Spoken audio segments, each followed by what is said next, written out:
Welcome back to వెన్నీ vlogs అండి. ఈరోజు మనం బచ్చల కూర పెరుగు చేస్తున్నాం. దానికి కావాల్సిన పదార్థాలు అండ్ కంప్లీట్ ప్రాసెస్ ఒకసారి చూద్దాం.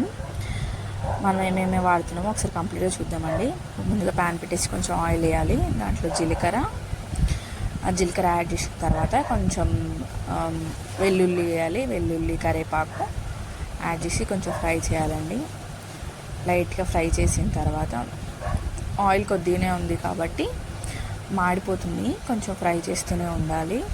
దాని తర్వాత కొన్ని ఆనియన్స్ యాడ్ చేద్దాం. ఆనియన్స్ కూడా ఫ్రై చేయాలి. దీనికి కొంచెం లైట్ ఆయిల్ పడుతుందండి, ఎక్కువ ఆయిల్ అవసరం లేదు. లైట్గా పసుపు యాడ్ చేద్దాం.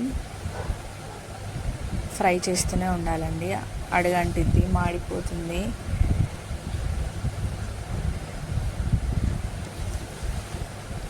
టమాటా యాడ్ చేద్దాం. నెక్స్ట్ ఇదంతా లో ఫ్లేమ్లోనే చేయాలండి. మనం ఎక్కువ ఆయిల్ యూజ్ చేయం కాబట్టి మాడిపోతుంది.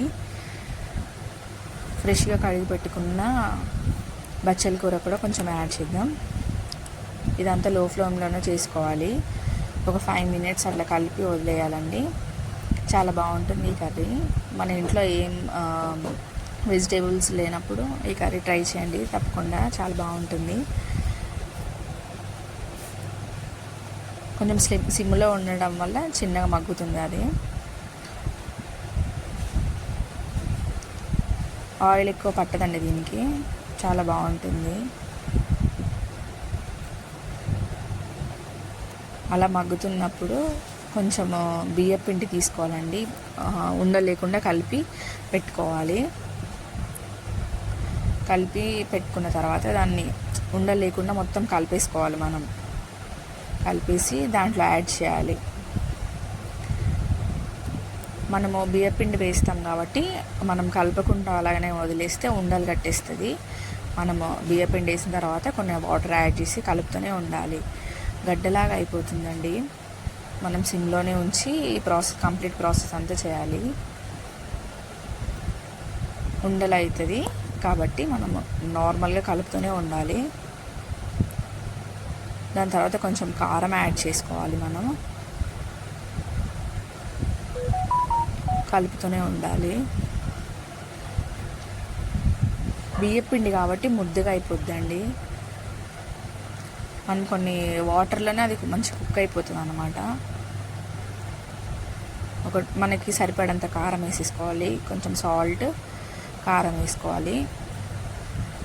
మజ్జిగ అందులో మనం పెరుగు యాడ్ చేస్తాం కాబట్టి కారం కొంచెం ఎక్కువ వేసుకున్నా పర్లేదు, పెరుగుతోని కవర్ అవుతుంది అన్నమాట. చాలా బాగుంటుందండి ఈ కర్రీ. ఒకసారి మీరు ట్రై చేయండి మీరు వీలున్నప్పుడు. బచ్చల కూర పెరుగు అండి దీని పేరు. చాలా బాగుంటుంది.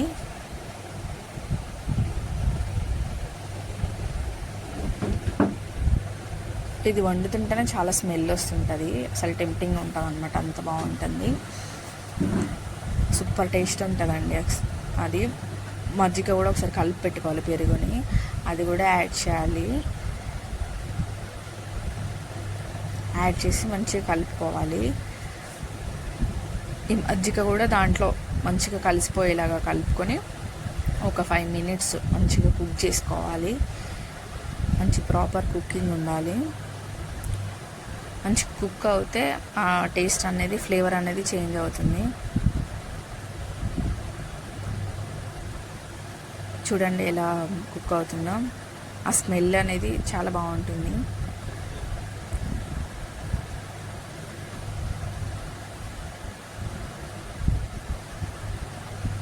అంతే అండి, అయిపోయింది. అది మంచిగా కుక్ అయ్యి కొంచెం దగ్గరకు అయిన దాకా మనం అలా ఉంచాలి. కొంచెం ఆయిల్ అంతా పైకి తేలే వరకు.